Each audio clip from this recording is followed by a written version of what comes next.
Now reporting, David Muir.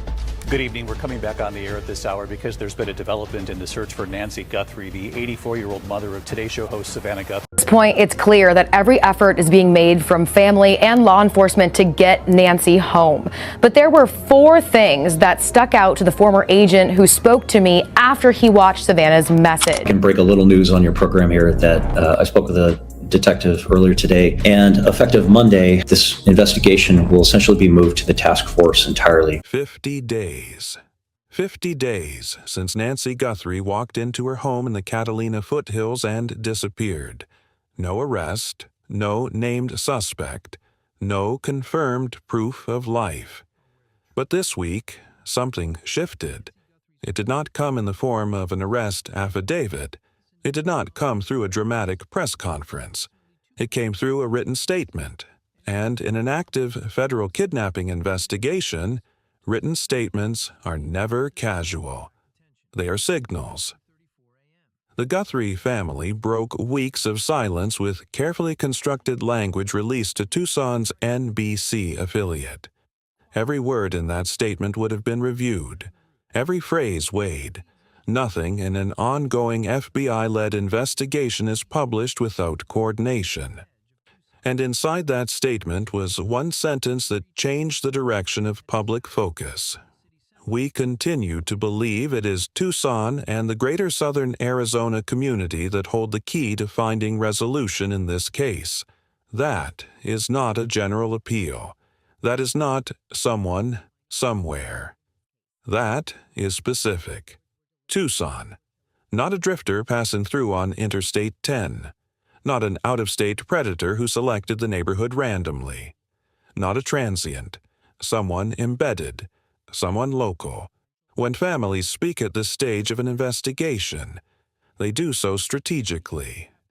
Brian Enton, who has been reporting from Tucson since the early days of this case, stated plainly that nothing in that message was accidental. The wording was deliberate. And when the FBI approves language like that, it is because investigators want a certain audience listening closely. That audience is not national viewers. It is the city. Now layer in the timing.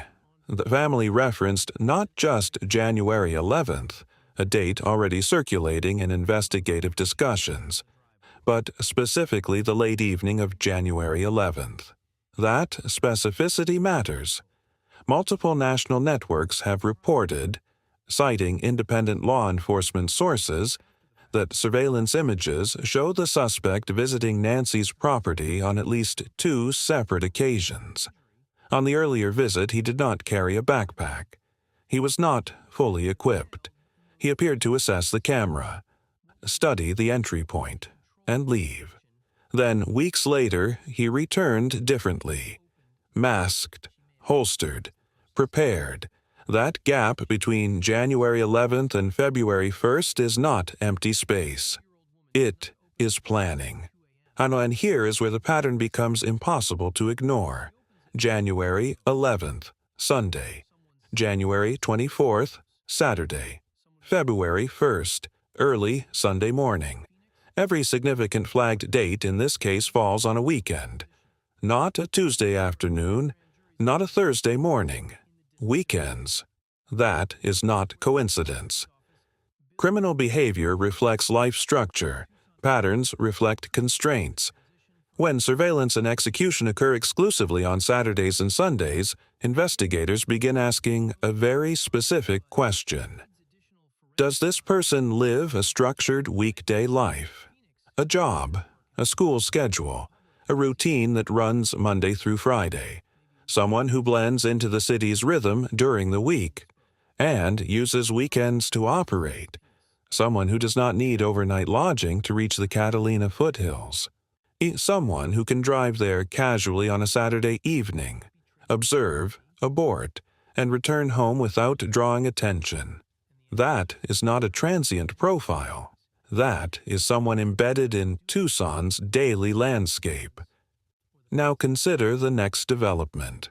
Former detective and state trooper Morgan Wright introduced a term that reframed the case entirely: marauder. In behavioral profiling, a marauder is an offender who operates from a fixed home base. They travel outward to commit the crime and return to that base. They are not commuters from another state.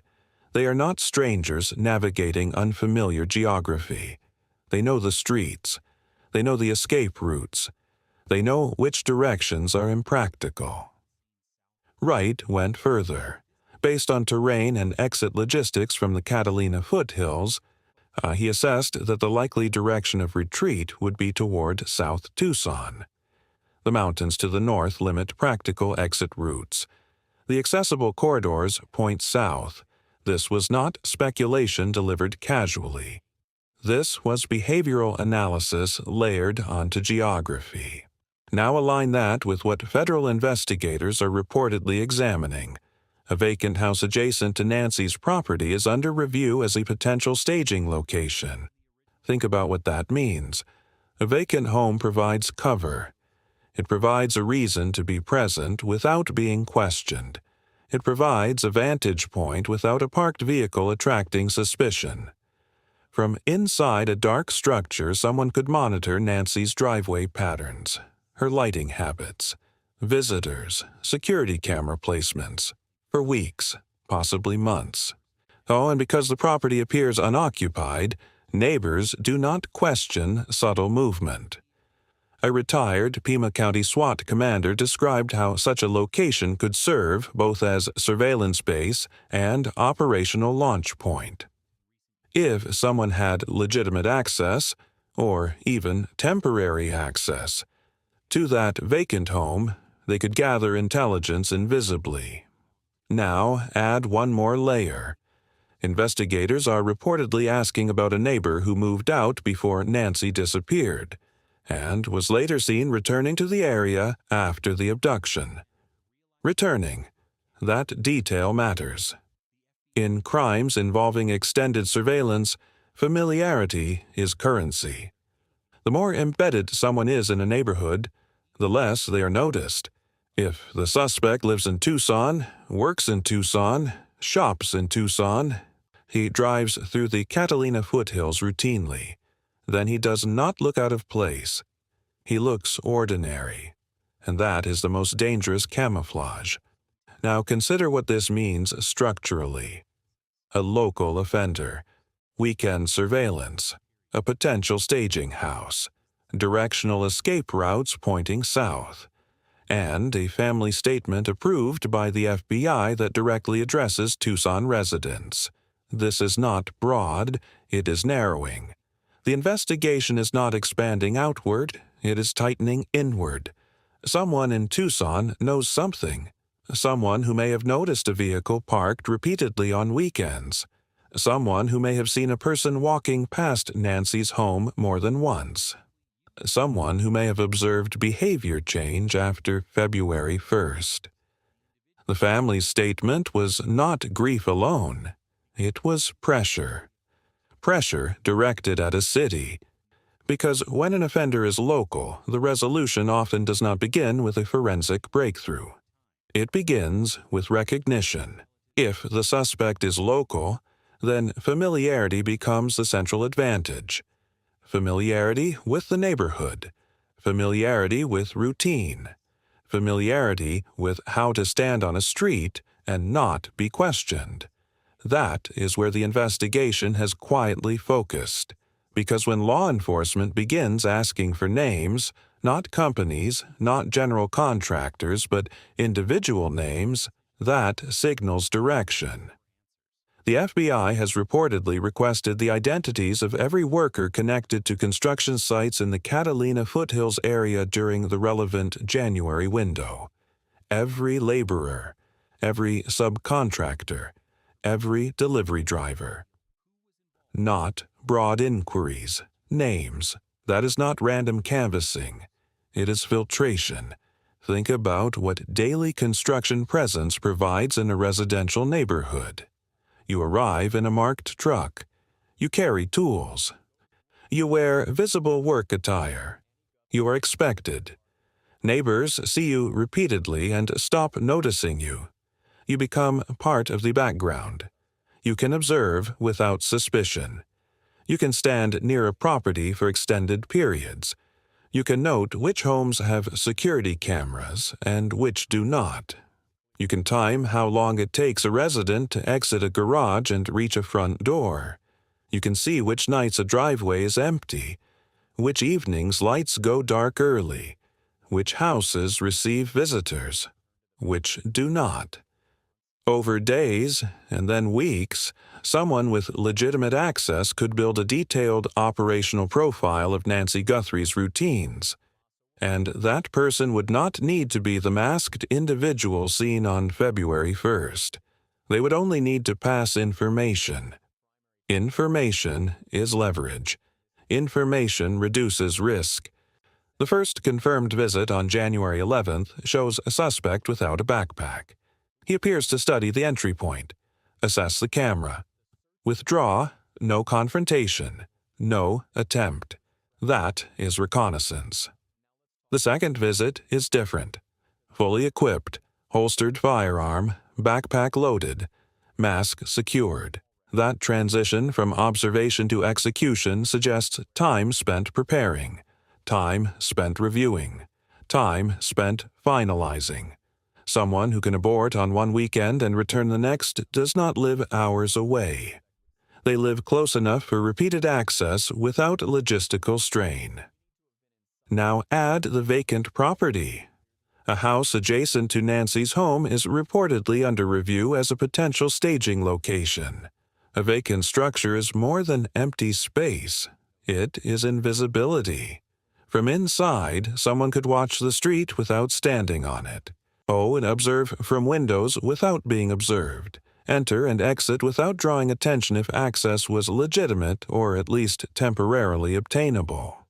A staging property changes everything, because it eliminates the need to conduct surveillance from a vehicle parked conspicuously at the curb. It allows long-term pattern tracking. When does she leave? When does she return? How long does she stay at her daughter's home? Which evenings are predictable? Which are not?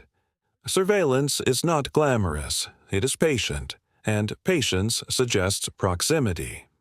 Now consider behavioral analysis. Former Detective Morgan Wright categorized the suspect as a marauder. In criminology, a marauder operates from a stable home base. They travel outward to commit the crime and return to that base. Their crimes cluster around their residence. The geography supports it. The Catalina foothills are bordered by mountainous terrain to the north. Practical exit routes move south. Wright publicly identified South Tucson as a likely direction of retreat. This is not accusation. It is directional probability. If the suspect left the area quickly in the early hours of February 1st, he would choose familiar roads. Roads he has driven before. Roads that do not require navigation. Now bring in DNA. Foreign DNA was recovered inside Nancy's home. It is reportedly a mixed profile. It does not immediately match any individual in federal databases. That does not stall the investigation. It shifts it. Forensic genetic genealogy has been initiated. This method does not require the suspect's DNA to exist in a criminal database. It requires a relative, a cousin, the distant family member.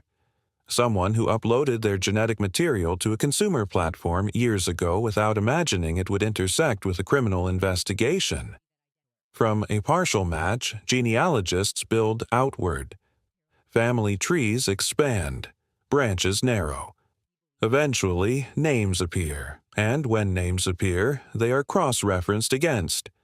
Construction rosters, former neighbors, individuals with access to the vacant property. Individuals living in or near South Tucson. Anyone with known presence near the Catalina foothills.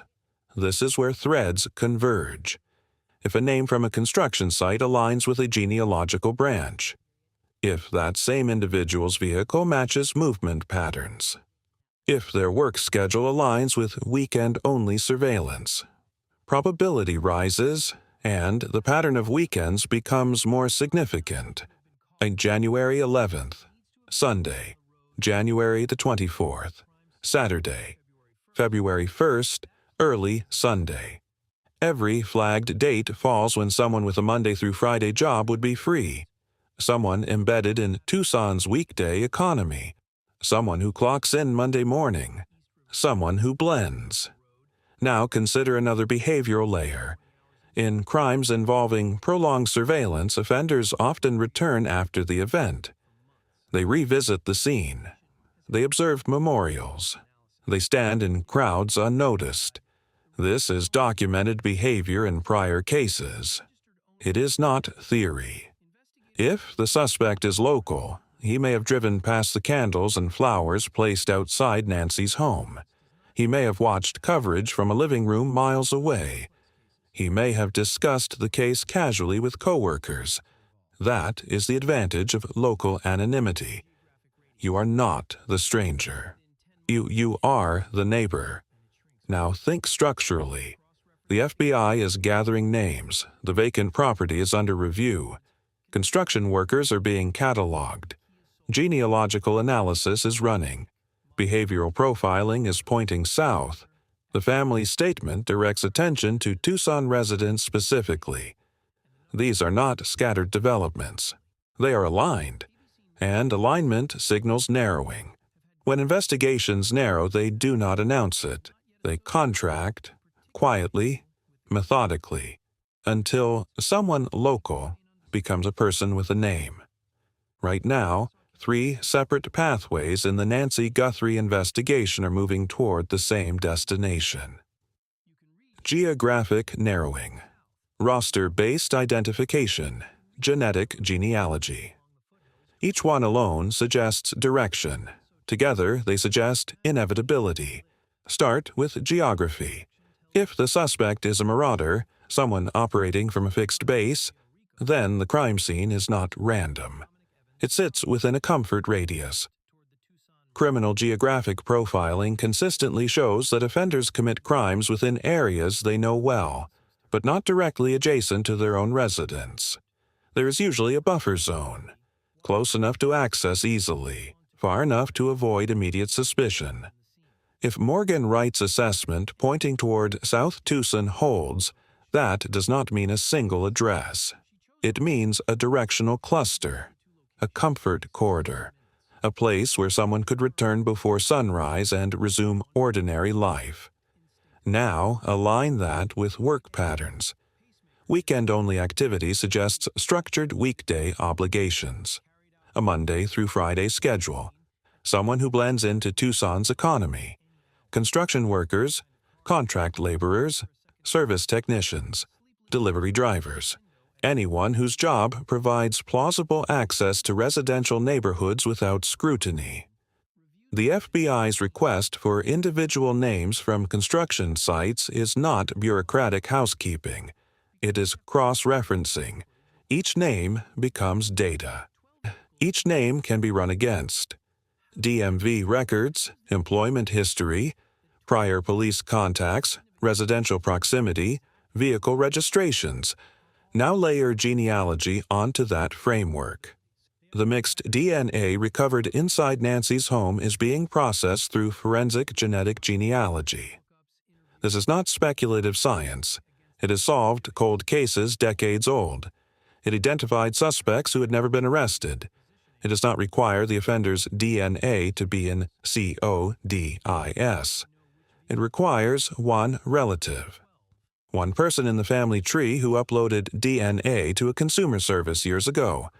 When that partial match appears, genealogists construct upward and downward branches. Cousins, second cousins, great uncles, siblings, family trees narrow by age and geography. And when a narrowed family tree intersects with a male in the correct age range, living in Tucson, with access to the Catalina foothills area, possibly connected to construction or nearby property access, whose weekends align with the surveillance pattern. That is when local becomes specific. Investigators do not need 100% certainty to move forward. They need probable cause. 2 converging lines may justify surveillance. 3 may justify warrants. At that stage, phones are examined, vehicles are tracked, trash pulls are conducted, DNA is collected legally for comparison. And if the DNA matches the mixed sample recovered inside Nancy's home, the case shifts immediately from investigation to prosecution preparation. Now consider behavior after the fact. If the suspect lives locally, his life did not stop on February 1st. He went to work Monday morning. He interacted with coworkers. He drove past familiar landmarks. He may have altered behavior subtly, irritability, withdrawal, obsessive news monitoring, overcompensation in conversation. Former behavioral experts note that offenders embedded in their communities often oscillate between anxiety and arrogance.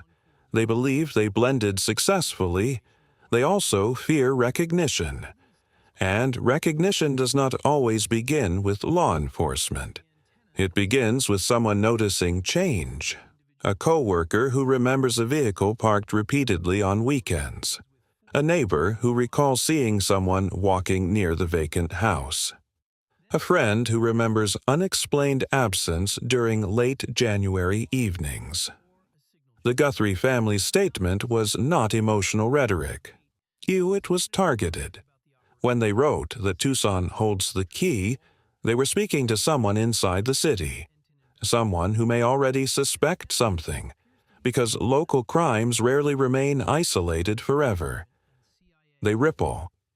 Now examine the vacant property again. If access to that structure was obtained, investigators will examine ownership records, rental agreements, utility usage, entry logs, security system data, anyone who had keys, anyone who visited, anyone who had reason to be inside. If the suspect used that property even briefly as a surveillance base, some trace may remain. Physical evidence, digital residue, neighbor recollection. Combine that with construction site rosters. If a name appears on a roster and also has documented presence near the vacant property, that overlap becomes significant. You then compare that name against genealogical branches. If a relative's DNA connects to the unknown sample and the family tree narrows to a male living in Tucson who worked near the Catalina foothills in January, the field contracts dramatically.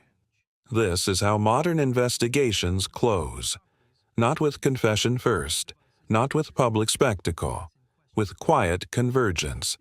And while that convergence builds, the public sees only fragments. The sheriff says he knows more than he can share.